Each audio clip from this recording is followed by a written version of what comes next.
Alright guys, I think we are in business. Echo actually has his doctor's appointment today, so we're gonna try to film this in a decent time. I'm doing my January wrap-up. I read 10 books this month, which is maybe the most I've ever read in history. But it's been a while since I've been able to read that much, since I've had more free time, and it's been a lot of fun. We're gonna start with We Used to Live Here. I'll post a picture of it now because I ended up giving my copy to my friend Georgia because Georgia and my other friend Cynthia from book club both were really interested in this book when I had brought it up, and since I had read it and it ended up being a 5-star, I wanted to share it for sure.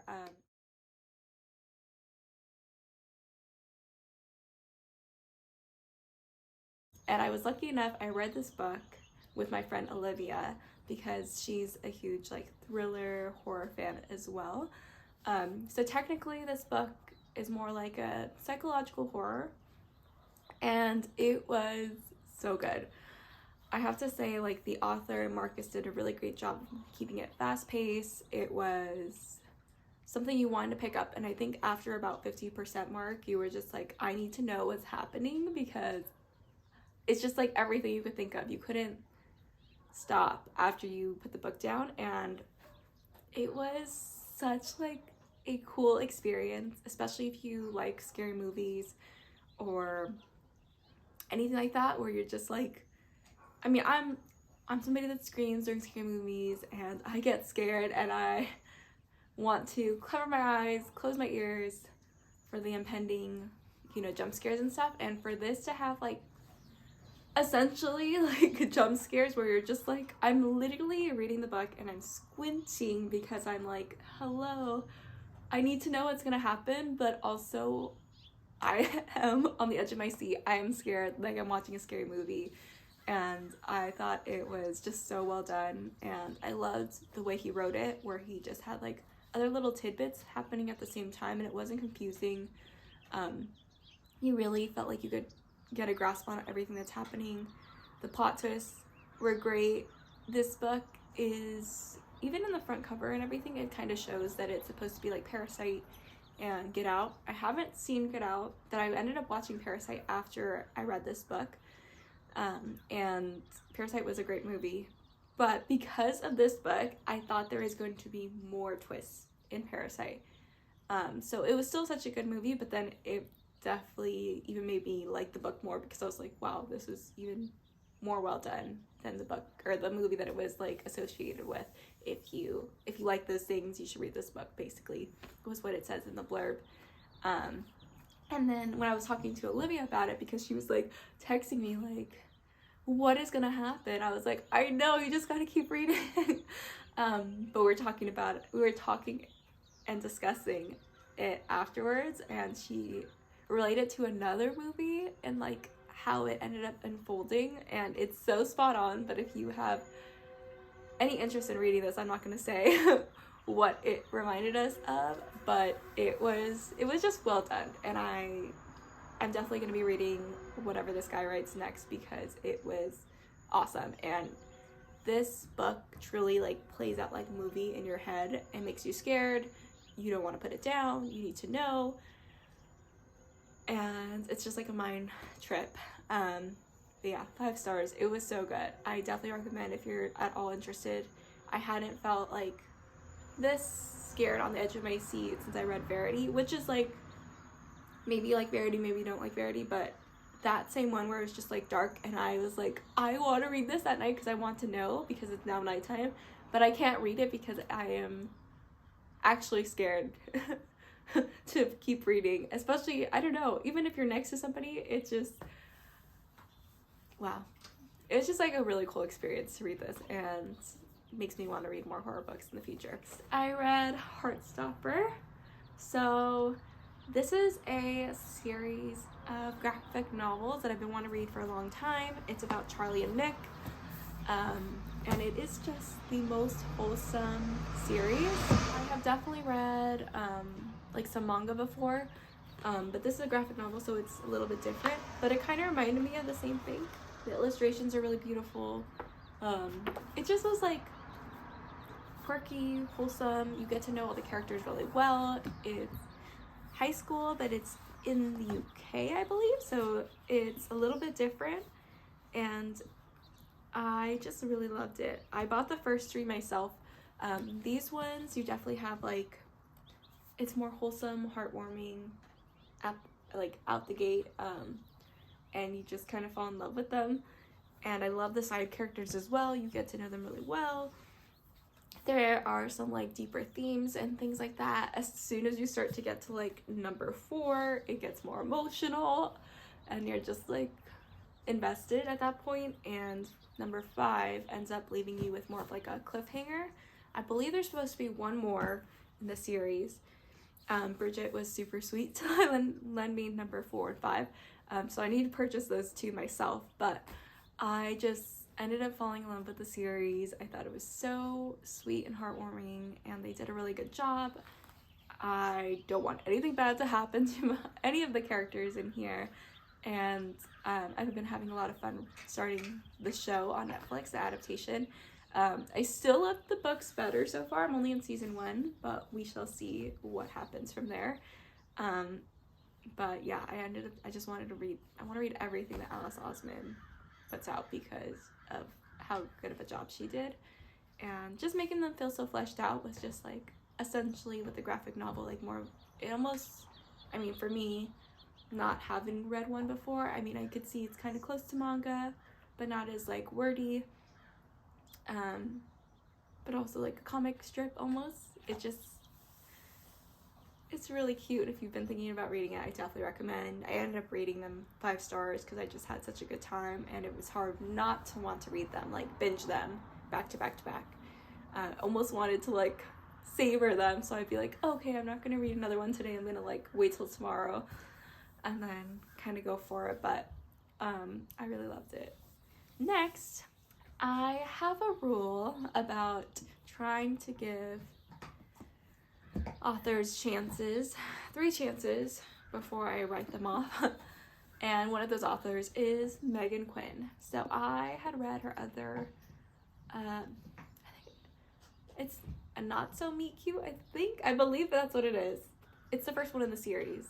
It's her most popular book. And I had such a big problem with that book because I felt like it just ended up pandering to like what men love or like their interests or whatever, and like she became that. She ended up like kind of getting rid of everything that she had of interest prior to that and just to like be with him or whatever. So I just felt like she just molded to whatever he wanted, and that really pissed me off. So I haven't read her in a long time. I think it's been at least 2 years, if not more. But I had heard about this one. I had bought it a while ago, and I was like, we'll just give her a chance. Meghan Quinn, I think, is pretty well known for her, like, her smut, her steamy spice, of all things. And this book is more on the lines of, like, what would you call it? Like, Princess Diaries, essentially. So you have your main female character, and she basically is in this lineage that she didn't know about through her mom of basically owning this country, and she's like the last chance hope for that to continue going, or else they're gonna have to like basically shift the crown to somebody else in another country, which they don't want to do.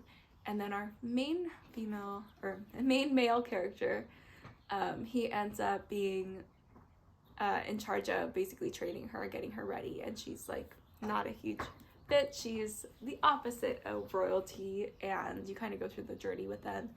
It is very spicy, but it was a lot of fun. It was entertaining. The only thing I thought that also pissed me off was just the same thing at the end, where I felt like all of her supports prior to this revelation of like going into this royal family, she kind of just like dropped, and they weren't like really there for her, and it just was the same thing where I'm just like, why does it just feel like you're forming a whole new you, essentially, to cater to like this new life with this guy, and that kind of wasn't my favorite, but it wasn't as bad as my previous book that I read from her, so I gave it a 3 stars. So it's entertaining, it's fun. If you're at all interested by that premise of like Princess Diaries, I think you'll really like this. And I guess it would incline me to read another book from her in the future, and we'll see. But pretty good, not bad. I didn't hate it. After that, I ended up getting Pride and Prejudice, this beautiful edition from my friend Bridget with the beautiful sprayed edges, and this book even has pictures. Let me see if I can find one. Yeah, they have pictures, and so you get like this whole fleshed out everything. I hadn't read anything from Jane Austen, even though I've seen Pride and Prejudice, such a big fan of the movie. Me and my friends from high school have watched it so many times. It is something you want to watch every year, essentially, right? It's like romance in its truest, purest romantic form with Mr. Darcy and Elizabeth Bennet. And it just like brought it more into life. I love that I could see that they took like full on like quotations from Jane Austen into the films, and it just was super nostalgic. I loved it. I think if you haven't read it, you should definitely read it, because it's beautiful, and if you love the films, it's just that and more in the book. So definitely recommend. So thank you, Bridget, for that, and I'm glad I finally read it. It was really a great experience. Next, I read Slow Dance by Rainbow Rowell. I hadn't read anything from her since Fangirl, and I loved Fangirl. It's one of the only books that I read when I was in grad school, because it's grad school and you don't get to do a lot of leisurely fun reading, because you're reading everything else. But I thought this was pretty good. I thought the banter was really wonderful. I loved how real the characters were. They're very gray. They have flaws, they have issues, and you get to like go through the whole course with them. You have dual timelines, and I thought it was really good. I thought it kind of built up until like the 50-75% mark, and then it kind of like drifted down, I guess, for the ending. So that was the only piece why I ended up doing 4 stars, because I just felt like it kind of like dropped off, and I didn't like it more than Fangirl. But I think it was really great to, you know, to read this again, to see that romance.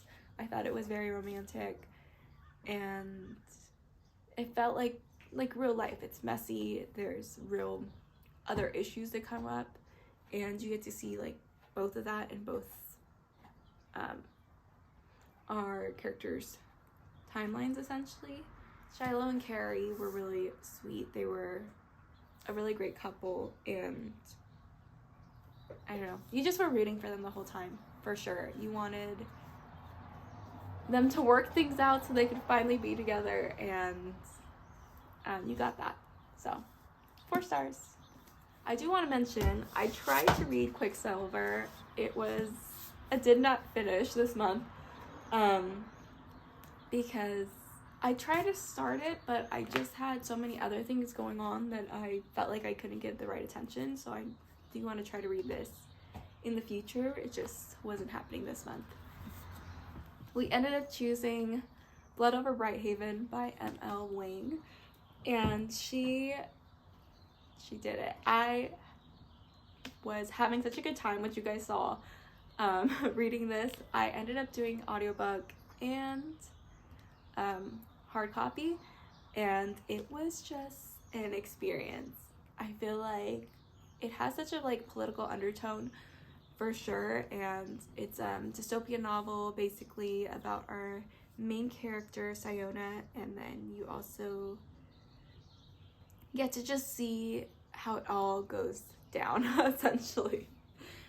It's like such a cool, heroic female lead character, super strong, but super flawed, which I think is why you either like or hate Siona, essentially, with this book. because you're just like in the thick of it with her, and she's great, and she doesn't understand everything, and she's also like, what do you call it, essentially in a, not cult, but because of like how her upbringing is and how like life is established, she's brainwashed essentially. So you get to see her like whole growth process with it and what ends up unfolding in the end, and it was a ride, I think. But you're also like, oh my gosh, I don't know, this book is like, it makes you so mad and like pissed off and angry at like the system and what's happening, and you're yelling at your characters because you're just like, why don't you understand and why don't you get it? And I mean, you have to understand where they're coming from and where, you know, this is their whole like philosophy of like life and their world, and to like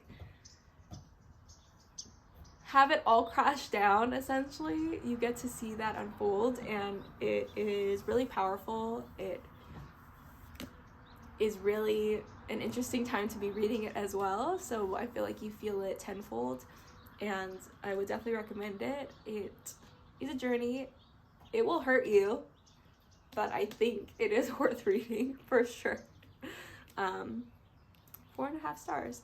The only reason it did not get 5 stars has to do with the ending, and I'm not going to say why because I don't want to spoil it for you, but it was really good. It was really, really good, and the audiobook is really, really good if you're interested. I think best audiobook I have heard myself. But yeah. And then Fool Me Once, I basically finished this in January, but I technically finished on February 1st, so you will see this in February's wrap up.